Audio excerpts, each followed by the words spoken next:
Tanong po mula kay Ivy Reyes. Gusto ko yung inyong mga reaksyon, ha?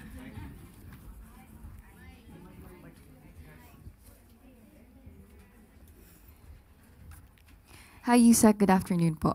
News of the late Paulo Tantoco's death revealed cocaine overdose and remains an open investigation. Since he's part of the First Lady's entourage, may we know if the First Lady will comment on this? And from the Malacanang po, the presidential sister released a statement. Senator Amy is calling for a comprehensive report from the palace to dispel further speculation.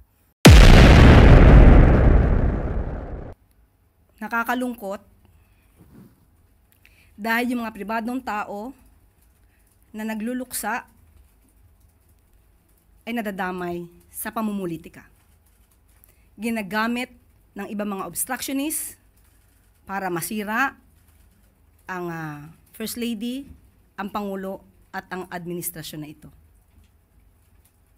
Nakakahiya ang kanilang mga ginagawa.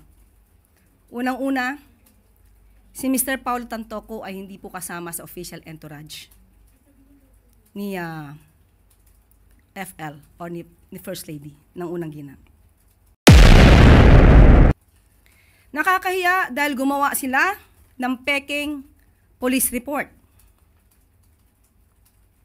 Naturingan journalist, mga dating spokespersons, hindi marunong mag-imbestiga ng sarili. Hindi sila nagiging journalist, kundi nagiging propagandista ng kanilang mga sinusulong na interes. Ang sinasabing police report na naipost sa Facebook ay isang malaking kasinungalingan. Kahit kayo po mismo ay maaaring mag-imbestiga sa nasabing lugar, sa Beverly Hills Police Department para malaman nyo na yung nilagay sa Facebook na may guhit na color pink, kung di ako nagkakamali, ang parting yon ay dinagdag lamang. Nag-start ang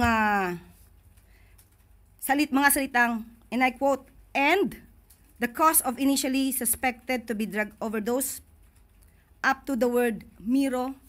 Yan po ay dinagdag lamang. Ito ay mga gawain upang masira ang unang ginang, ang Pangulo, at ang administrasyon na ito para sa pampersonal na interes. Tandaan po natin, ang unang ginang po, nung siya ay nasa Los Angeles, ay meron po siyang security service na provide ng US. At meron din po siyang kasamang PSG. Hindi rin po siya nag-stay sa nasabing hotel ni Mr. Tantoco. Iba po ang kanyang hotel. At meron po siya mga activities March 8. Kung pwede po nating maipakita sa monitor. March 8, makikita niyo po sa screen na mayroong konsyerto para sa Filipino. Makikita niyo sa larawan din, Secretary Cristina Frasco. March 8 yan ginanap, hapon hanggang gabi. Papaanong masasabi ng mga obstructionist na to, ng mga fake news peddlers na to, ang patungkol sa nakita nilang mga tao doon sa vicinity. Kaya po yan ay dinagdag lamang.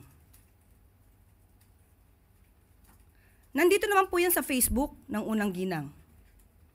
Pero kahit ito po ay nasa Facebook at ito po ay nai-report naman, pilit nilang binabago ang kwento at nakakalungkot dahil kapwa Pilipino ang kanilang niloloko para sa kanilang personal na interes.